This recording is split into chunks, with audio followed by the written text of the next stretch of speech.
Време е за нашата кафе дилема, а денеска им ја посветуваме на децата. Има ли политичка злоупотреба на децата во изборните кампањи? Ке се задржиме повеќе на овие актуелни локални избори. А не знам кој би бил посоодветен од извршниот директор на првата детска амбасада Меѓаши, од извршниот директор кој би можел да зборува на оваа тема, а тоа е господинот Драги Змијанац. Добро утро и добре ни дојдовте. Мислам дека е ова убав период за да сумираме нешто што досега се случуваше и да апелираме или опомениме за нешто што треба допрва да се случи. Вклучувањето на децата во политичките кампањи, вклучувајќи ги митинзите и разни протести, е спротивно со Конвенцијата за заштита на детските права. Во Македонија дали постојат документи со кои што се регулира оваа политичка злоупотреба на децата? На почетокот на локалните избори кампањата и Народниот правобранител и првата детска амбасада Осетот Меѓаши јасно посочија дека треба политичките партии и родителите да поведат сметка околу употребата или злоупотребата на деца во политички и партиски цели, вклучување нивно во протести, кампањи, митинзи и изработка на, би рекол, партиски задачи од лепење на постери, агитирање и така натаму. Секако не е само Конвенцијата за правата на детето засегната, туку и Декларацијата за спречување на политичка злоупотреба и манипулација на децата, донесена во Собранието на Република Македонија 1991, Законот за заштита на децата, Законот за основно и средно училиште, каде се забранува политичко, верско или друго собирање за политички и партиски цели. Јас уверен сум дека политичките партии ова го знаат. Некои од нив повеќе водат сметка, некои помалку. Не може да се амнестираат политичките партии од одговорност и за митинзите, и за кампањата, и за протестите кои се организираат. Секако тука и родителите имаат клучна улога, затоа што ќе напоменеме, може да се случат не само злоупотреба на децата во политички цели, туку може да се случат и насилства, тепачки од поголеми размери, каде што и животот и безбедноста на децата се доведуваат во прашање. А ние се залагаме политичките партии во нивните платформи да навистина и за локалните и претседателските избори и парламентарните, да децата им бидат на агендата, навистина да се вклучат децата во училиште, да се исклучи бројката на невидливи деца во училиште, да се искоренат најлошите форми на злоупотреба на детскиот труд, да се стави стоп на насилството физичко, психичко, сексуално, да се подигне прагот на нетолеранција кон насилниците, силувачите на децата. Меѓутоа, не да им бидат децата политички декор, не да мафтаат со знаменциња на политичките партии, затоа што тоа не само што е политичка злоупотреба, туку индоктринација и манипулација. И мислам дека на овој начин само може да ги одратат политичките партии и потенцијалните гласачи, затоа што веќе се сензибилизирани и граѓаните, и родителите, и децата, дека тоа е политичка злоупотреба.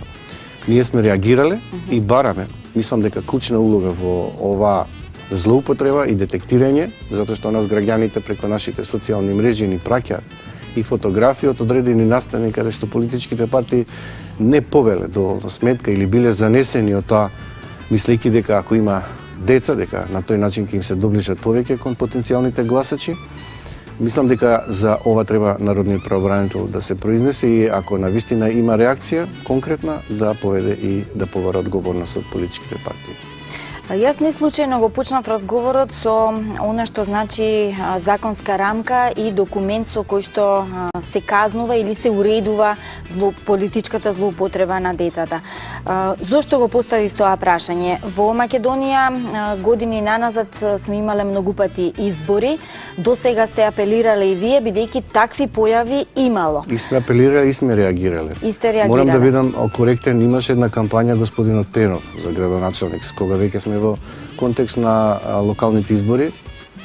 Имаше неколку билборди каде што тој беше во прв план и замаглени граѓани во втор план. На еден билборд имаше конкретно едно дете со неговиот лик И се сеќавам дека тогаш реагиравме и многу коректно, дури се сеќавам и Јасна Саздовска ме консултира, ме праша, драги, навистина ли е ова злоупотреба? Да. И народниот правобранител реагираше и беа тргнати тие билборди. Значи, бара дополнителна сензибилизација кај политичките лидери, партии, тие кои им ги подготвуваат кампањите, навистина да бидат внимателни кога станува збор за децата и нивна злоупотреба.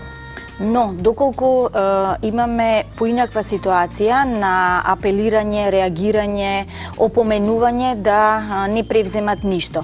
Тоа значи дека навистина не се води сметка и не се води грижа за децата. Точно така. Што во такви ситуации, бидејќи имаме законска рамка, дали се казнува? Се согласувам. Ние ги исцрпуваме домашните инструменти на реакција и бараме одговорност и ги посочуваме актерите, носителите на одлуки кои треба да поведат сметки да понесат одговорност. Доколку јавувајќи се кај јавниот обвинител или кај народниот правобранител или реагирајќи директно до политичките партии не се превземе ништо, сето тоа ние го пакуваме во наш алтернативен извештај, каде што првата детска амбасада во Светот Мигеше со група на граѓански организации ја формира Македонската национална коалиција за правата на детето уште 97, каде што до Комитетот за правата на детето во Женева имаме доставено 2 извештаи.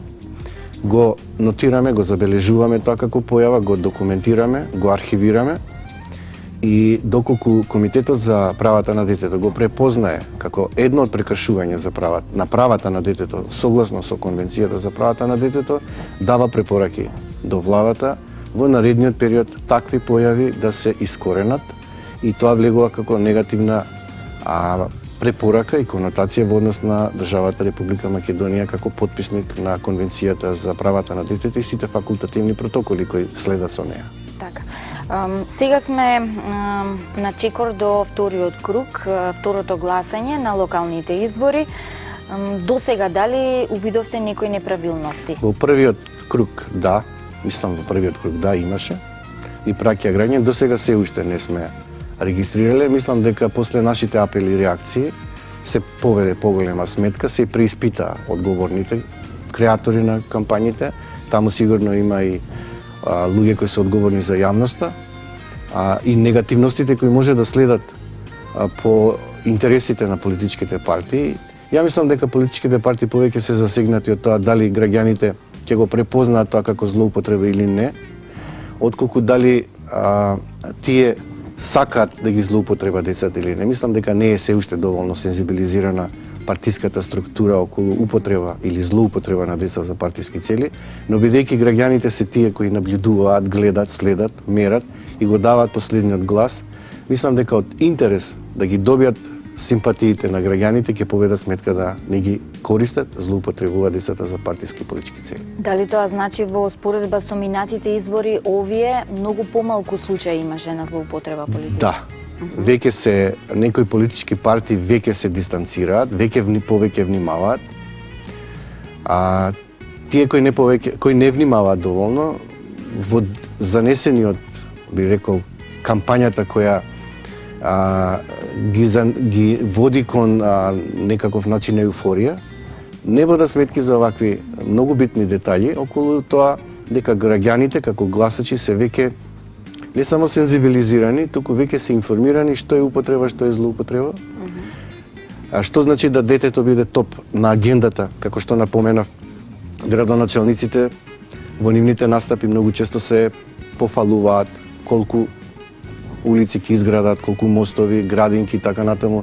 Многу е поврзано со инфраструктура, не водејќи сметка дека и предучилишното и основното образование е нивна задолжителна обврска, дека ние ако апелираме дека во Македонија има само 9 до 15 деца од предшколска возраст, исклучени деца во предучилишно образование, дека тоа е многу мала бројка. Дека треба, ако сакаме да го искорениме отсуството на деца од училиште, треба едно дете повеќе во училиште, едно дете помалку на улица, дека треба да се вклучат тие деца во градинка, дека треба да се добијат бенефиции за родителите кои не можат да ги платат основните 1470 денари за градинка, дека не може градоначалник да се пофали дека е успешен градоначалник или менаџер ако во неговата општина има 2, 5, 10 100.000 деца кои не се во училиште, дека исто така не може градоначалникот да се пофали ако просветниот, ако трудовиот инспектор забележи сезонска злоупотреба на децата и отсуство на децата од училиште во септември или во мај кога има гроздовер или не знам, ако родителите не ги пуштаат децата во училиште заради тоа што ги користат за основна екзистенција, а при тоа нема доволна координација со Центарот за социјална работа, а судовите и покрај тоа што просветните и трудовите инспектори им даваат конкретни показатели, докази, не ги санкционираат родителите кои ги злоупотребуваат децата, значи навистина вара еден висок менеджмент во општината и дека градоначалникот може да се пофали само ако е се согласно Конвенцијата за правата на дете. Значи мора да поведат сметка и за интересите на најмладите.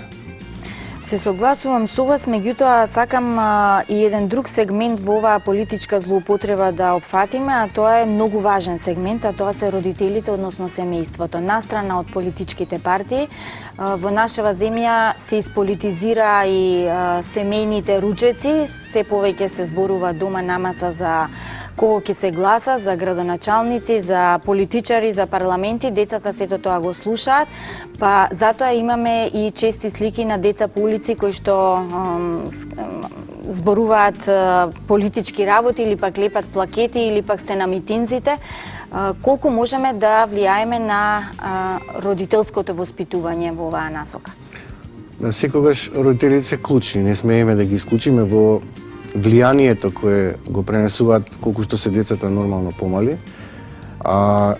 и не можеме да ги амнестираме од одговорност доколку ги потикнуваат децата. Не ги следат што се случува со нив и не разговараат со децата.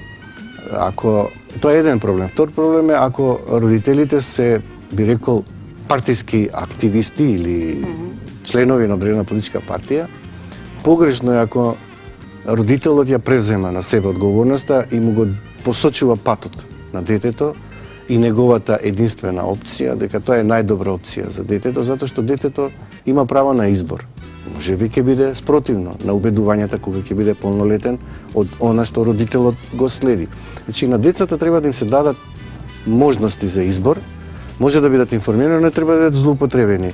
Едноставно информацијата доаѓа во оној момент кога ќе наполнат веќе 18 години, може да следат активно, да ги следат политичките програми, да видат што пишува, иако јас сум убеден дека луѓето најчесто гласа за поединец и дека поединецот со неговиот личен интегритет и залагање го добива гласот. Ниту една кампања можат политичките партии да го преокупираат просторот и во весниците, и во медиумите, и телевизионите, пишани електронски медиуми, индивидуата која застанува со својот личен интегритет, дигнитет, без валканости за себе, а посебно ако е човек кој навистина работел за одредена целна група, дали се тоа стари луѓе, изнемоштени, деца, лица со посебни потреби, хендикеп, ја мислам дека граѓаните ќе го препознаат и ќе му ја дадат довербата. А децата треба да се одберат сами кога ќе станат полнолетни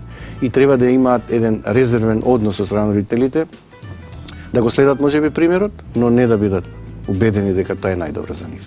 Така, но ќе се согласите сигурно со мене дека треба малку повеќе да се работи на политичката зрелост на родителите и во самите семејства. Да, политичката зрелост на родителите, но мислам дека и тука и медиумите се клучни. Затоа што во овој простор на економско, би рекол, покривање на медиумите и екзистенција на куќата, можете да замислите вие еден родител кој ќе го пушти детето или самиот родител пред телевизијата, едноставно не може да одбегне да во текот на слушање на радио или телевизија да не види платена политичка програма.